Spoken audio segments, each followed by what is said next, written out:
Did you know that JoJo's Bizarre Adventure wasn't always the pop culture giant that it is today? Now, before it became a worldwide sensation, the journey to create this masterpiece was filled with struggles, risks, and the vision of one man, Hirohiko Araki. But it wasn't just Araki who made JoJo what it is today. Now, behind the scenes, there were editors, publishers, and animators, and a passionate fan base that helped transform this bizarre, multi-generational saga into a global phenomenon. Today, we're diving deep into the untold story of JoJo's Bizarre Adventure, exploring the key power players from Hirohiko Araki to the international distributors who brought JoJo's to the fans across the globe. Hirohiko Araki's career didn't begin with a masterpiece. Born in Sendai in 1960, Araki was fascinated by art and storytelling from a young age, drawing inspiration from both Japanese manga and Western media. Now, however, breaking into the manga industry was definitely no easy task.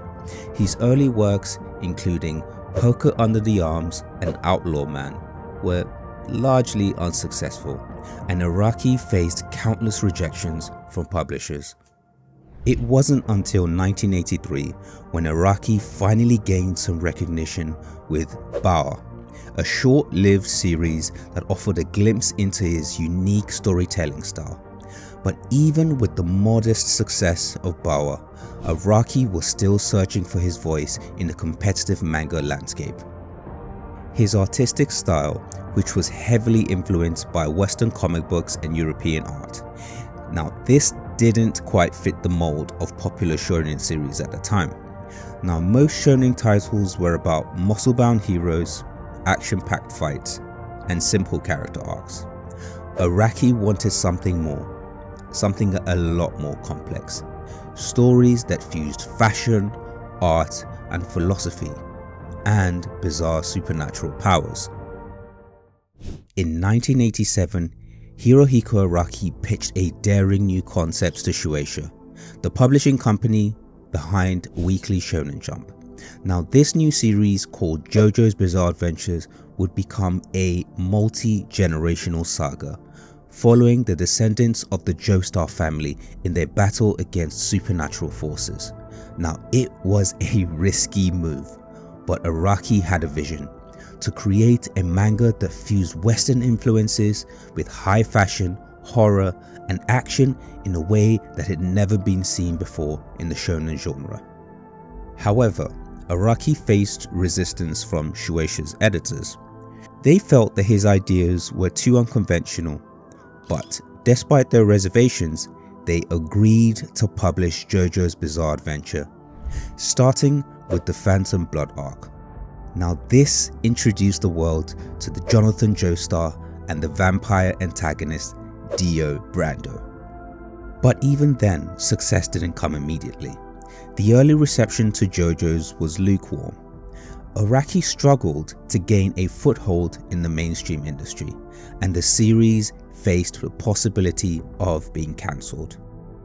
Yet Araki's determination and passion for the series kept him going. Over time, he refined his style, introduced more creative storytelling elements, and he slowly began to build a cult following. Quick pause for a second. Shout out to everybody who took part in the poll, who picked JoJo's Bizarre Adventure. Clearly, there's a lot of JoJo fans out there, so much love to you guys. And again, if you're enjoying the video, hit the like button and turn on the notification. Trust me, it means more than you realize to the channel. Thank you again. Let's crack on. While Araki's vision was groundbreaking, it wasn't created in a vacuum. Now, JoJo's Bizarre Adventure was heavily influenced by a diverse range of media, particularly from the Western pop culture, classical art, and philosophy. One of Araki's most prominent influence was Fist of the North Star, is a hyper-violent martial arts manga that dominated shonen manga in the 1980s. Now, Araki admired the way Fist of the North Star combined action with larger-than-life characters, but he wanted to take things in a different direction, infusing fashion, art, and creativity into the typical shonen structure. Western pop culture, particularly music, was also a massive influence on JoJo's. Now, Araki's love for Western rock and pop music is reflected all over the series, with characters and stands named after famous musicians, albums, and songs. Dio Brando, the series' main antagonist, is named after Ronnie James Dio, while stands like King Crimson, Killer Queen, and Dirty Deeds Don Dirt Cheap pay homage to rock bands and songs that Araki admired. These musical references helped to make JoJo stand out in a sea of shonen manga that tended to focus on martial arts and fantasy. Beyond music, Araki's love for European art and culture is evident in the visual style of JoJo's. His characters are known for their flamboyant poses, dramatic outfits, and muscular physiques. Now, elements that were inspired by the Renaissance art and high fashion. Now, the characters in JoJo's don't just fight, they pose like runway models, adding a layer of elegance and style to the battles. Araki's storytelling was also influenced by classic horror literature, particularly the works of Bram Stoker and H.P. Lovecraft. Phantom Blood, the first arc of JoJo's, is a clear homage to gothic horror, with its emphasis on vampires, ancient curses, and Victorian settings. The darker, more philosophical themes in later arcs, like Diamond is Unbreakable and Golden Wind, reflect Araki's interest in exploring morality, human nature, and fate. These cultural influences helped shape JoJo's Bizarre Adventures into a series that defined genre conventions. By blending Western music, art, and fashion with Japanese storytelling techniques, Araki created something truly unique, a series that transcended the boundaries of manga and became a cultural phenomenon. While Hirohiko Araki is the creative genius behind JoJo's, the series wouldn't have become what it is today without the crucial role of his editors and publishers at Shueisha. In the early days of JoJo's Bizarre Adventures, the editors played a significant role in shaping the series and guiding Araki's creative decisions. At first, Araki's ideas were considered too unconventional for the shonen genre. His editors at Weekly Shonen Jump pushed him to make certain changes that would make the series more accessible to readers. For example, the introduction of stands, the supernatural powers that define much of JoJo's, was partly influenced by the editorial guidance that he received. Initially, the series focused on being a martial arts based Hammond or Ripple power system, but Araki and his editors realized that something more versatile was needed to keep the series fresh and exciting. Thus, the stands were introduced in the third arc, Stardust Crusaders. The decision to shift from Hammond to stands marked a turning point for the series. Now, stands allowed Araki to be more creative with his battles, introducing a wide range of unique powers that went simply beyond physical combat. Characters could now summon their stands to fight for them, and each stand had its own unique ability, making the battles more strategic and unpredictable. Beyond creative input, Shueisha also played a vital role in promoting the series. As JoJo's Bizarre Adventures gained popularity, Shueisha launched massive marketing campaigns to promote the series, including merchandise, exhibitions, and collaborations with fashion brands. Now, these efforts helped to turn JoJo's into more than just a manga. It became a brand with fans eagerly collecting action figures, clothing, and other merchandise related to the series. Now, over time, Araki's editors became some of his closest collaborators, helping him refine his ideas and navigate the challenges of serialization. They provided crucial feedback on character development, plot pacing, and world building, ensuring that JoJo's maintained its balance of bizarre storytelling and relatable themes. While JoJo's Bizarre Adventures was a hit in manga form, it was the anime adaptation that truly brought the series to the global stage. Produced by David Production, the JoJo's anime, which began airing in 2012, has played a significant role in expanding the series' popularity both in Japan and internationally.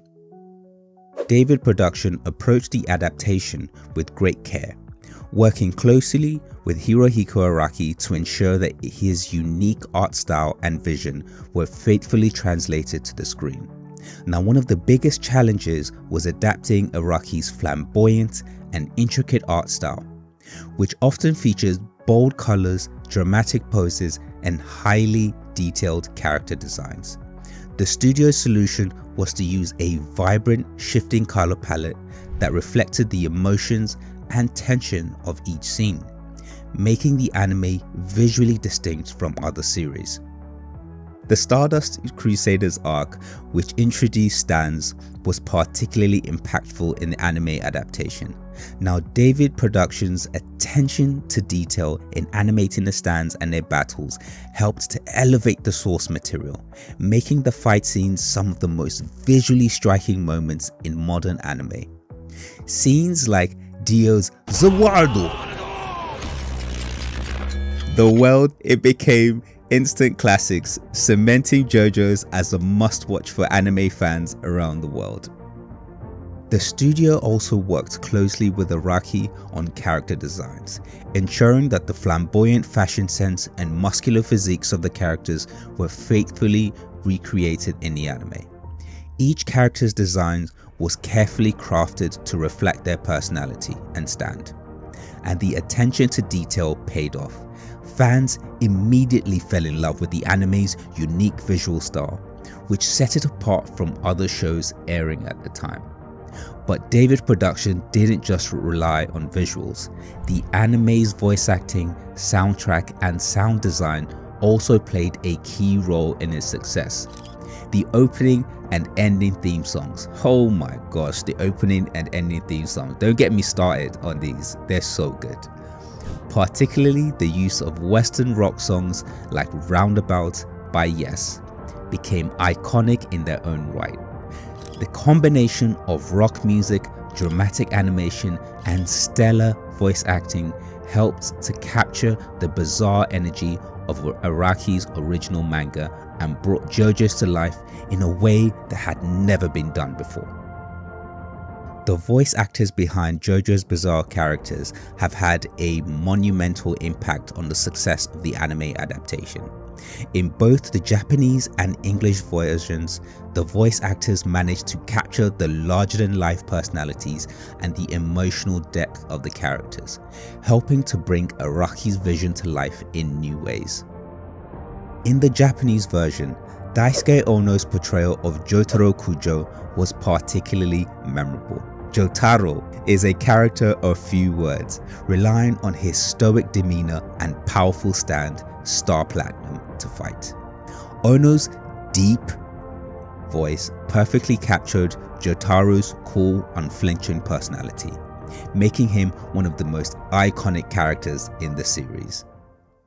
On the other hand, Takehito Koyasu's performance as Dio Brando is nothing short of legendary. Dio is one of the most charismatic and evil villains in anime history, and Koyasu's ability to switch between suave charm and maniacal rage made Dio an unforgettable antagonist. Dio's lines, especially his iconic Zawardo, have become memes in anime community, with fans frequently quoting his over-the-top declarations. In the English dub, actors like Matthew Mercer, who played Jotaro, and Patrick Setz, who played Dio, delivered equally powerful performances. The English cast successfully bridged the cultural gap, allowing new audiences to appreciate the unique energy of JoJo's Bizarre Adventure. Beyond the voice actors, other key contributors like composer Yugo Kanno played a major role in the anime's success. Kanno's eclectic score blended rock, jazz, and orchestral elements, perfectly capturing the series' mix of action, drama, and bizarre humor. Each character stand had its own unique musical theme, helping to emphasize the individuality of each power. JoJo's Bizarre Adventures didn't just succeed in Japan. It became a worldwide phenomenon thanks to the power of streaming platforms and a passionate fan base.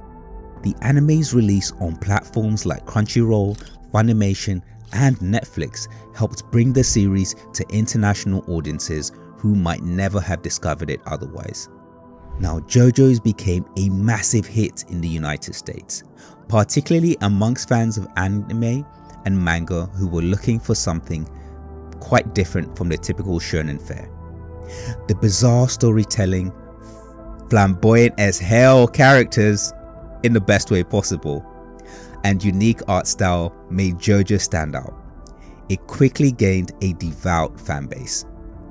Social media played a significant role in the series' global success, with fans sharing memes, fan art, and clips from the anime across platforms like Twitter, Instagram, and Reddit.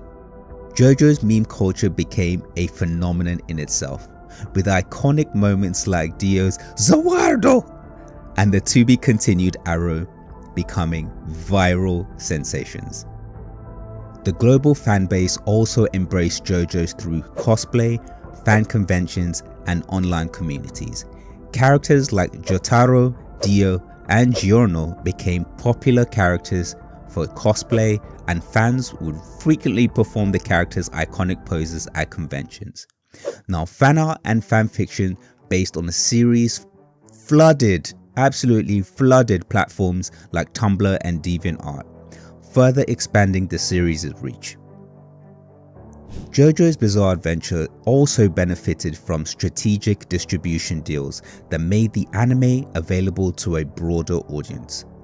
Netflix played a particularly important role in bringing the series to mainstream attention, adding it to its international catalog and making it accessible to millions of viewers who had never heard of the manga before. JoJo's Bizarre Adventures has left an indelible mark on the anime and manga industry. Over the years, the series influenced countless creators and has become a cultural touchstone for the fans worldwide. One of the key reasons for JoJo's lasting legacy is its willingness to break the rules. Araki's unique blend of horror, fashion, and philosophy has set the series apart from other shonen titles, and his willingness to experiment with the narrative structure, character development, and art style kept the series fresh and exciting over 3 decades. The introduction of stands in Stardust Crusaders revolutionized how the supernatural abilities were depicted in shonen manga. Unlike typical power-ups in other series, stands were unique to each character, reflecting their personality, backstory, and inner struggles. This level of personalization made the battles in JoJo's feel more strategic and meaningful, influencing other series like Hunter x Hunter and My Hero Academia. But JoJo's legacy goes beyond just its influence on anime and manga. The series has become a cultural phenomenon, with fans across the globe embracing its bizarre charm, from memes to cosplay to fashion collaborations. JoJo's has transcended the boundaries of manga and anime, becoming a part of mainstream pop culture. If you're loving this JoJo breakdown, don't forget to hit the like button and turn on the notification, because YouTube be hiding your stuff, man. Hey, help a brother out, help me out, man. Now, JoJo's Bizarre Adventures didn't just change anime and manga, it also conquered the world of merchandising. From action figures to video games, JoJo's has become a powerhouse in the world of anime merchandise. The series' iconic characters, stands, and poses have immortalized in countless forms of merchandise, including high-quality action figures, clothing, posters, and even limited edition collaborations with fashion brands. JoJo's merchandise is popular not just in Japan but around the world, with fans eagerly collecting figurines of characters like Dio, Jotaro, and Giorno. In addition to merchandise, JoJo's has expanded into other media, including video games and live-action adaptations. Now, games like JoJo's Bizarre Adventures All-Star Battles and Eyes of Heaven allow players to experience the bizarre battles of the series firsthand, and the franchise continues to release new content that keeps fans engaged. The international success of JoJo's merchandise is a testament to the series' enduring appeal. Fans don't just want to watch or read JoJo's, they want to own a piece of it, whether it's through action figures, clothing, or limited edition art prints. The final question: so who really created JoJo's Bizarre Adventures? At the heart of JoJo's Bizarre Adventures is the creative vision of Hirohiko Araki. But its success is the result of a collaborative effort between Araki, his editors, the animation studios, the voice actors, and most importantly, the fans. Araki's willingness to take risks and break conventions paved the way for JoJo's to become the iconic series that it is today. But without the support of Shueisha, David Productions, and the passionate fan base, JoJo's Bizarre Adventures might just have remained a niche title. In the end, JoJo's Bizarre Adventure is a story of collaboration between creator and publisher, between studio and voice actors, and between the series and its global fan base. Together, they have created something truly bizarre, something truly beautiful, and something truly unforgettable. Now, if you enjoyed this breakdown on the history of JoJo's Bizarre Adventures, I want you to click right here for the history of My Hero Academia and find out who really created My Hero Academia.